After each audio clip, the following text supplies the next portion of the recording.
महाभारत की कहानियों में हम अक्सर कई पेचीदा रिश्ते और उलझनों भरी स्थितियों के बारे में सुनते हैं। इस कालखंड में दानवीर कर्ण का भी बहुत ही जिक्र होता है। लेकिन क्या आपको पता है कि कर्ण की मौत भगवान श्री कृष्ण की वजह से हुई थी और कर्ण का अंतिम संस्कार भी श्री कृष्ण ने ही किया था। लेकिन आखिर ऐसा क्यों हुआ था कि श्री कृष्ण को खुद अपने हाथों से कर्ण का अंतिम संस्कार करना पड़ा था? कर्ण पांडवों की माता कुंती और सूर्यदेव का पुत्र था। कुंती ने अपनी शादी से पहले ही कर्ण को जन्म दे दिया था। फिर उसे लोक लाज के डर से एक बक्से में रखकर पानी में छोड़ दिया था।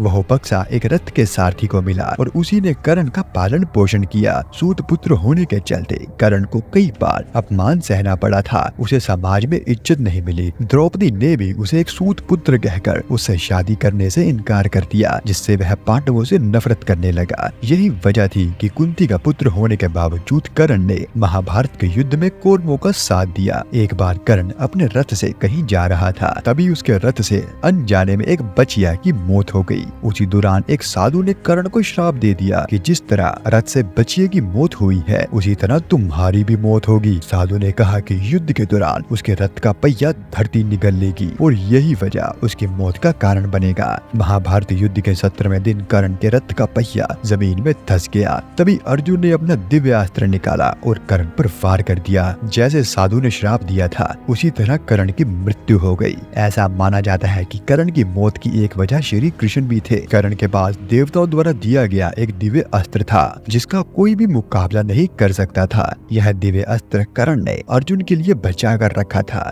जब भीम का पुत्र घटोत्कच कौरवों की सेना पर कोहराम ढा रहा था, तब मजबूरन कर्ण को उस पर दिव्य अस्त्र का इस्तेमाल करना पड़ा था। इसके बाद श्री कृष्ण ने अर्जुन को बताया कि अब तुम्हें कोई भी खतरा नहीं है। कर्ण ने दिव्य अस्त्र का इस्तेमाल घटोत्कच के वध के लिए कर दिया है। अब तुम कर्ण का आसानी से युद्ध में वध कर सकते हो। इसी तरह कृष्ण के कहने पर अर्जुन ने कर्ण को कुरुक्षेत्र के युद्ध में मार गिराया। जब कर्ण युद्ध भूमि पर पड़ा कहरा रहा था, तब सभी पांडव कर्ण के मारे जाने की खुशी मना रहे थे। ऐसे ही समय में अर्जुन ने अहंकार व श्री कृष्ण से कहा कि आपका दानवीर कर्ण तो समाप्त हो गया। भगवान श्री कृष्ण समझ गए कि अर्जुन को अहंकार हो गया है। अर्जुन की बात का जवाब देते हुए श्री कृष्ण ने कहा कि कर्ण दानी ही नहीं महादानी है। उसके काल में उससे बड़ा दानी कोई नहीं हो सकता। अर्जुन को श्री कृष्ण की यह बात कुछ समझ नहीं आई। अर्जुन ने कहा कि कर्ण महादानी है, यह अब कैसे साबित हो सकता है? श्री कृष्ण ने कहा कि युद्ध भूमि में मृत्यु की प्रतीक्षा करता कर्ण अभी भी साबित कर सकता है। कर्ण के महादानवीर होने की परीक्षा लेने के लिए श्री कृष्ण और अर्जुन ब्राह्मण का रूप धारण करके युद्ध भूमि में पहुँच गए। श्री कृष्ण कर्ण के पास जाकर बोले, अंगराज, आपकी ऐसी अवस्था देखकर आपसे कुछ मांगने का साहस नहीं हो रहा, इसीलिए मेरा यहाँ से जाना ही उचित है। तब कर्ण ने ब्राह्मण को रोकते हुए कहा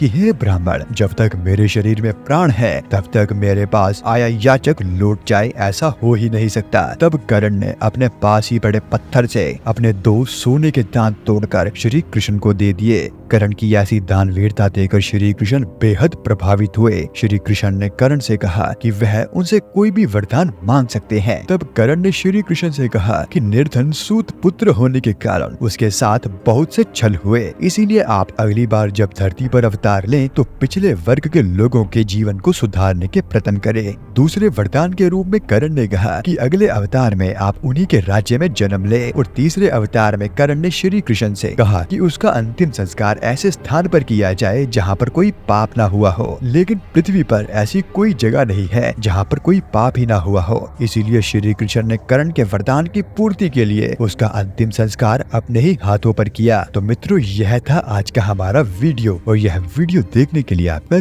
धन्यवाद।